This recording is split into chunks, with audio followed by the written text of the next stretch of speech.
Dedengkot kafir Quraisy sekaligus veteran Badar, Amr bin Abduwad dengan gagah berani menantang duel 1 lawan 1 pasukan muslimin.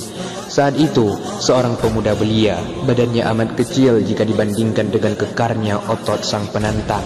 Ali bin Abi Thalib sang pemilik Zulfaqar tampil untuk membungkam kesombongan Amr. Dan tak butuh waktu lama, pria bermulut besar itu meregang nyawa. Abdullah bin Jahsy, seorang pria yang merindukan mati syahid, saat perang Uhud terjadi, ia berdoa, "Ya Allah, berikanlah esok hari aku seorang musuh yang kuat dan berani agar aku bisa bertempur dengannya dan ia mampu menandingiku." Kemudian ia membunuhku dan merampas barang milikku, lalu memotong hidung dan kedua telingaku sehingga kelak jika aku menghadapmu ya Rabb dan engkau bertanya, "Ya Abdullah, kenapa hidung dan telingamu terpotong?"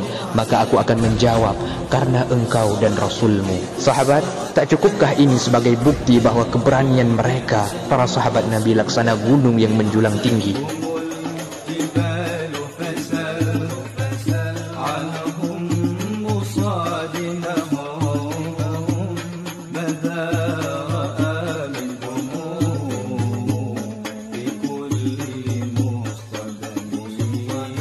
Lembah Hunain, Badar dan Bukit Uhud adalah saksi bisu dari dahsyatnya perjuangan, harapan serta keyakinan Rasulullah dan sahabatnya. Saat Islam mulai merintis peradaban Madinah, pilihan saat itu hanya dua, berperang atau diperangi. Para sahabat yang berhijrah meninggalkan semua hartanya di Makkah dan sangat sedikit yang bisa dibawa bersama ke Madinah. Abu Sufyan dipercaya memimpin karavan dagang Quraisy ke Syam. Nabi menyusun strategi penyergapan untuk mengambil kembali apa yang telah mereka rampas. Dan singkat cerita, 17 Ramadan tahun 2 Hijriah, perang paling menentukan dan paling bersejarah pun pecah. Di sini mereka sadar bahwa Islam yang dulunya tertindas sekarang bangkit melawan dan kekuatan mereka tidak bisa diremehkan. Mekah tertunduk kalah dan menjadi tawanan, dan munajat panjang sang Nabi malam itu berlabuh di daratan ijabah. Lihatlah bagaimana Allah membalikkan keadaan dengan sangat mudahnya. Umayyah yang dulunya begitu biadab dalam menyiksa Bilal bin Rabah, pada akhirnya harus menghembuskan nafas terakhir di ujung pedang mantan budaknya. Abu Jahal yang sering melecehkan baginda dengan berbagai penindasan, diburu habis-habisan oleh dua pemuda yang begitu mencintai baginda, Muaz dan Muawaz. Sebelum Ibnu Mas'ud mengantarkannya kepada Israel, ia berkata, "Siapakah sekarang yang kalah? Kami ataukah kalian yang menebar teror pada kami di Mekah?" Pertempuran ini telah membenamkan kaum Quraisy dalam mimpi terburuk sepanjang sejarah. Tokoh-tokoh mereka banyak yang meninggal, bahkan tak sedikit yang dibunuh oleh saudara sendiri. Di antaranya adalah Al-Jarrah yang mati di tangan Abi Ubaidah, anak lelakinya. Memang tak ada yang indah dari sebuah peperangan. Di sana tak ada kasih sayang, yang ada hanyalah cipratan darah dan teriakan kematian. Bahkan Tuhan sendiri tidak menyematkan simbol kasih sayangnya dalam surah At-Taubah. Makanya di sana tak ada basmalah.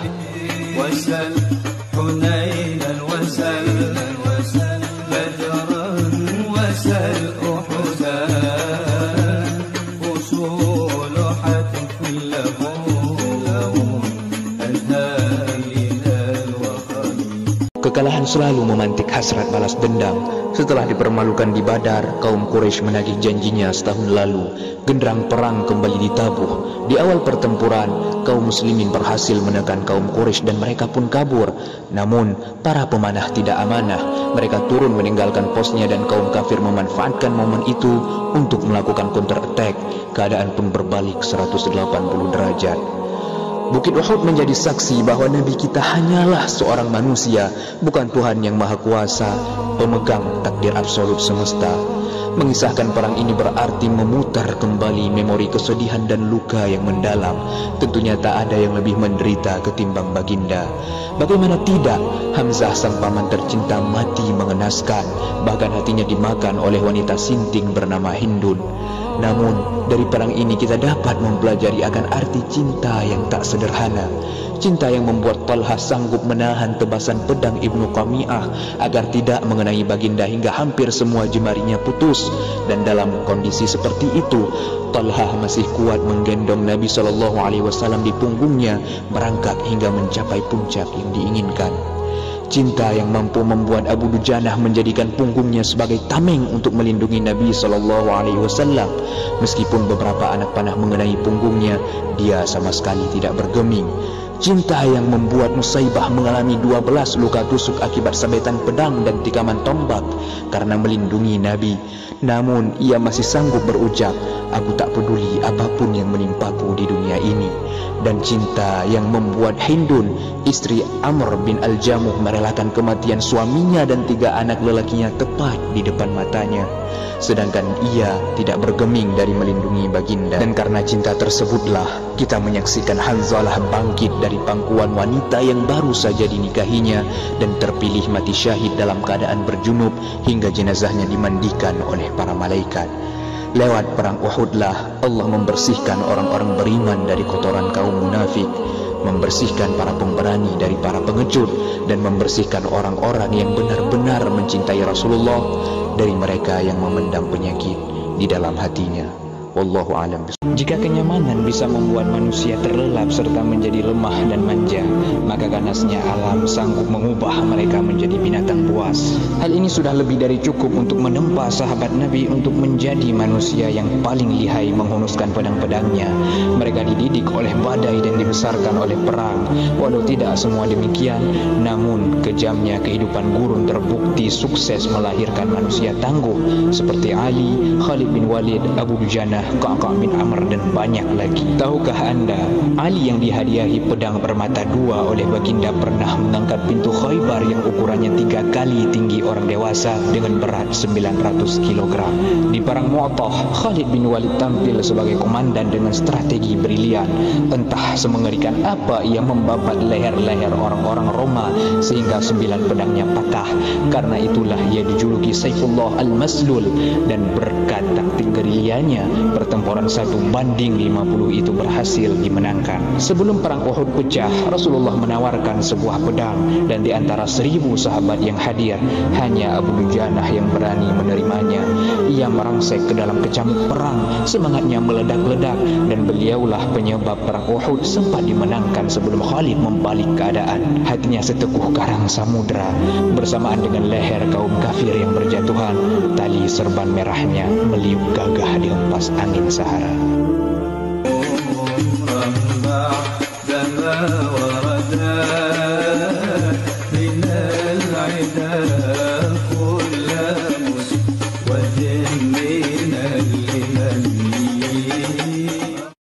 Seorang penulis tentunya begitu mahir menggoyangkan penanya untuk menulis di atas kertas. Demikian pula para sahabat Nabi, seumpama penulis tadi, mereka begitu ahli dalam memakai tombaknya dalam setiap peperangan. Saat tombak itu diberikan kepada mereka, tombak itu laksana kuas yang melukis aroma darah. Siapa yang tak mengenal Wahsy, penambak ulung dari Ethiopia yang berhasil membunuh paman Nabi, sang singa padang Sahara. Rasulullah mengampuninya, namun tak sudi melihat lagi wajahnya. Ketika Rasul wafat, Wahsy berkata, "Aku berjanji kepada diriku sendiri akan kubawa rohku di atas telapak tanganku. Aku akan bangkit menuju setiap negeri yang masih menyembah Tuhan yang semu. Akan aku runtuhkan Tuhan-Tuhan itu, atau aku mati syahid karenanya, sehingga aku bisa menjumpaimu, wahai Rasulullah. Saat engkau palingkan wajahmu dariku pada hari itu membuatku kian merindukanmu." Wahsy berhasil menepati janjinya dan menebus nyawa paling mulia yang pernah ia renggut. Saat perang Yamamah, kemampuan bertombaknya ia gunakan untuk membunuh Musailamah. Saat Nabi palsu itu tumbang dan mati di ujung tombak Wahsy, begitu pula 40.000 pengikutnya. Sungguh dengan tombak ini aku telah membunuh sebaik-baiknya manusia, dan aku berharap semoga Allah mengampuniku, karena dengan tombak ini pula aku telah membunuh seburuk-buruknya manusia, ucap Wahsy di akhir season kehidupannya.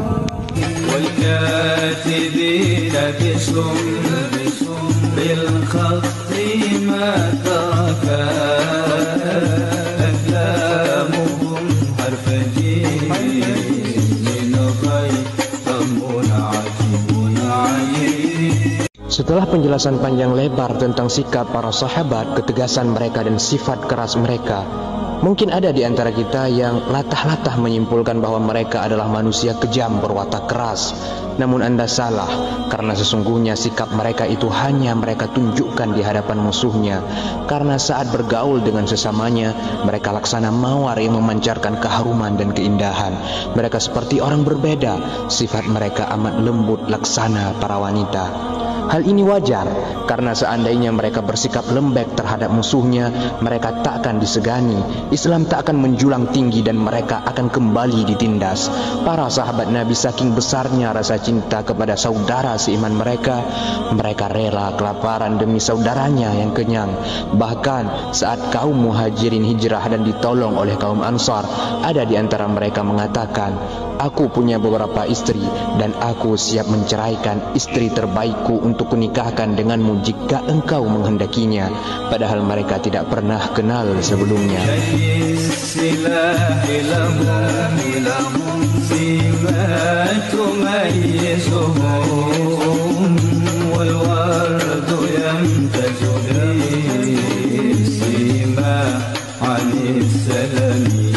Jika Anda senang membolak-balik lembar sejarah, maka tentu Anda akan tahu bahwa Mongol adalah pasukan yang paling ahli dalam perang urat saraf dan menebar teror.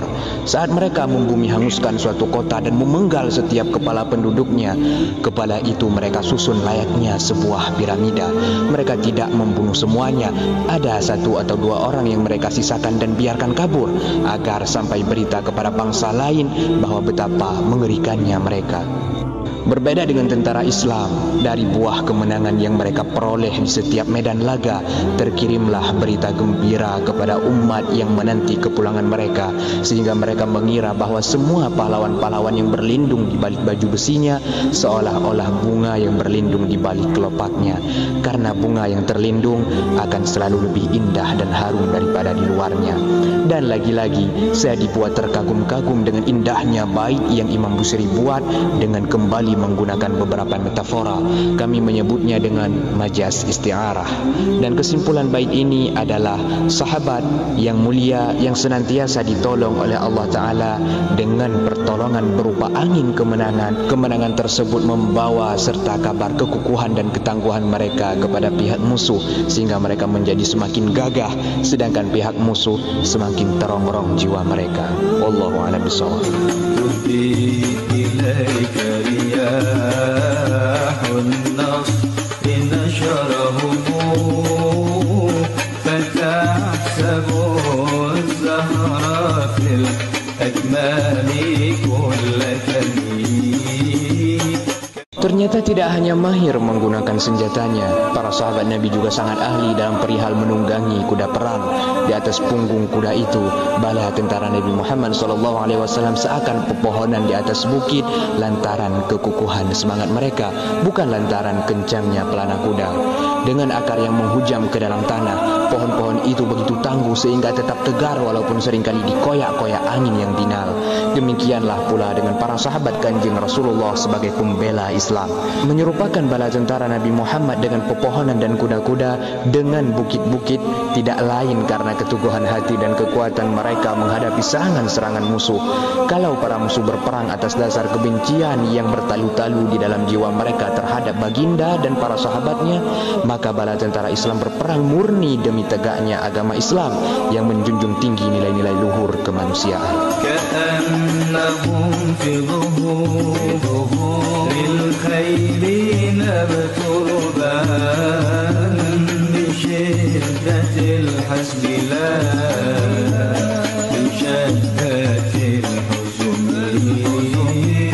Betapa kacau balau pikiran para musuh, betapa terguncang jiwa-jiwa mereka, betapa bingung hati mereka.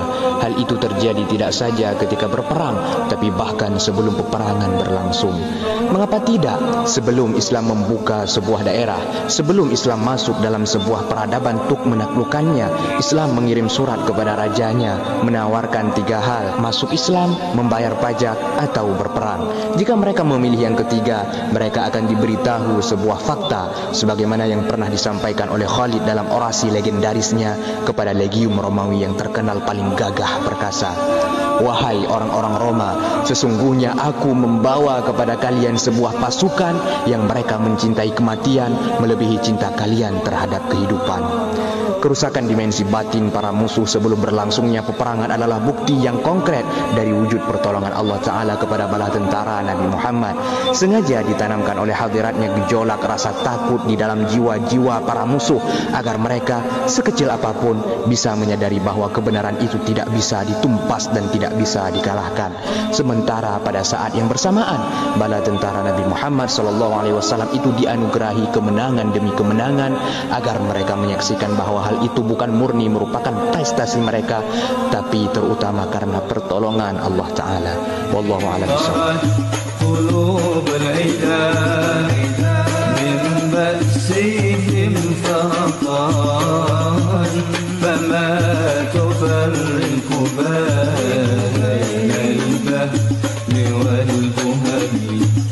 Kemenangan demi kemenangan yang dialami bala tentara Islam tidak terlepas dari adanya peran Nabi Muhammad SAW sebagai sarana untuk mendapatkan pertolongan Allah Ta'ala. Ada sebuah kisah tentang salah seorang sahabat Nabi Muhammad yang bernama Safinah. Suatu hari, Kanjeng Rasul mengutus Safinah untuk menemui sahabat Mu'ad bin Jabal di Yaman. Di tengah perjalanan, Safinah dihadang oleh seekor harimau. Kepada raja hutan itu, Safinah mengatakan, "Saya adalah pesuruh Rasulullah SAW." Harimau itu kemudian diam lalu menepi dari jalan. Betapa ampuh Nabi Muhammad SAW sebagai perantara. Bahkan beliau adalah paling dekatnya perantara dengan Allah Ta'ala. Siapapun yang diperjuangkan beliau, siapapun yang menyebut nama beliau, pastilah nasibnya beruntung, baik di dunia ini maupun di akhirat nanti.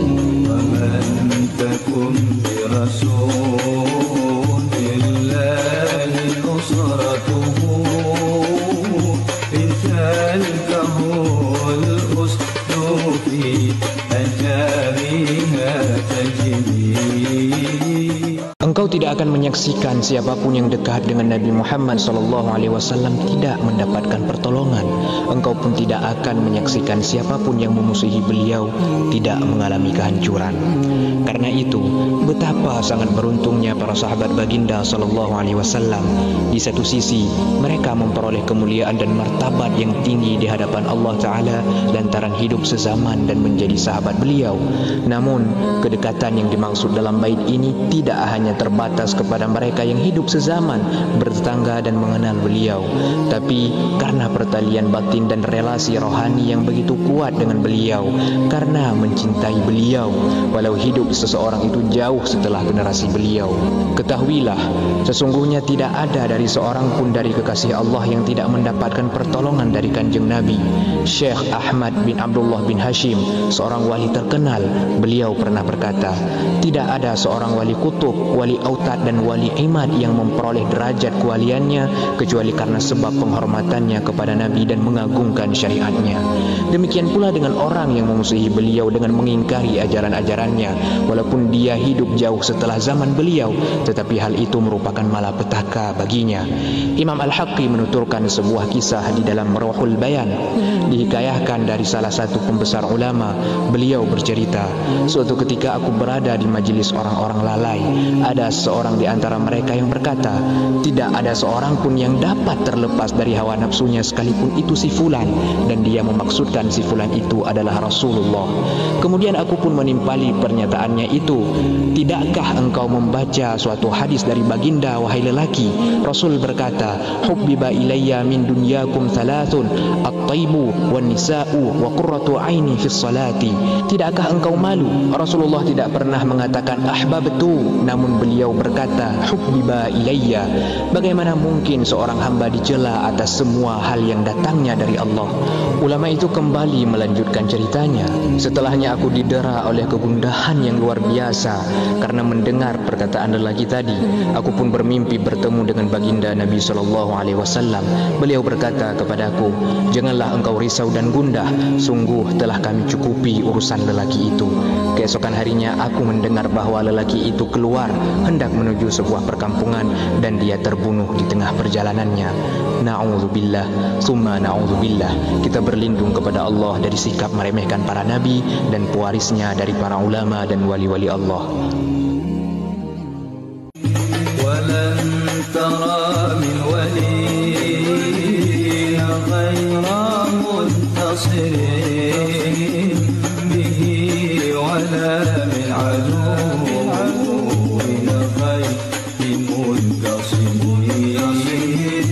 Nabi Muhammad SAW menempatkan umatnya di dalam perlindungan benteng agamanya, sebagaimana singa yang mendiami rimba raya bersama anak-anaknya. Ada dua kategori umat berkaitan dengan Sayyidul Wujud SAW. Pertama, ummah al-ijabah, yakni setiap orang yang beriman kepada beliau. Kedua, ummah ad-da'wah, yaitu setiap orang yang kepada mereka telah sampai ajakan beliau untuk mengikuti agama.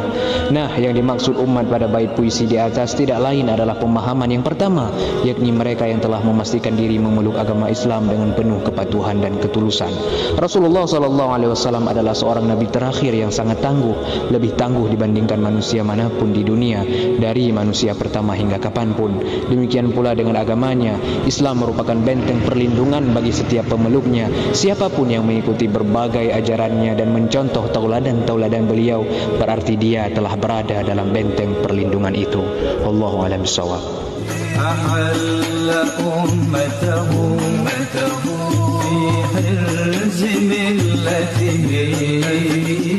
كالليث حل معاي أشبالي في أجلي.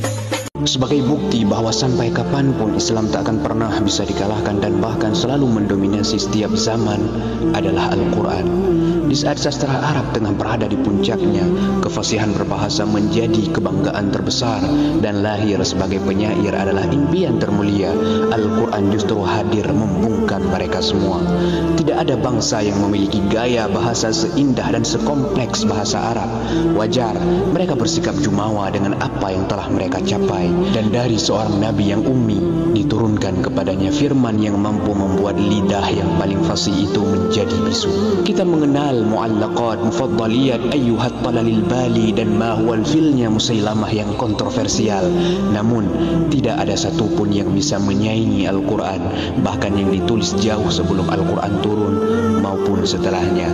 Wa in kuntum fi raibin mimma nazzalna ala abdina fa'tu bi suratin min mithli wad'u syuhada'akum min dunillahi in kuntum sadiqin. كم جدت كلمات الله من جدل وكم خصم البرهان من خصم. Wahai baginda, engkau adalah bunga teratai yang paling harum dan indah yang mekar di tengah lautan lumpur yang paling pekat. Lingkunganmu yang rusak tidak mampu merusakmu. Oh Nabi Muhammad, engkau tidak memiliki ayah dan ibu yang mengantarmu ke madrasah atau mengajarmu menulis dan membaca atau keahlian lainnya. Lalu di manakah engkau pelajari sekian ribu ilmu? Dari manakah engkau dapatkan pengetahuan? Engkau bercerita tentang segala yang ada, tentang dunia sejak awal mula. Secara rinci, engkau terangkan setiap alur perjalanan. Wahai baginda, cukuplah bagi kami meyakini bahwa engkau benar-benar seorang nabi dengan melihat akhlakmu saja. Dan kami meyakini bahwa kelebihan terhebatmu dibanding manusia lainnya, bahwa engkau dididik langsung oleh pemilik semesta.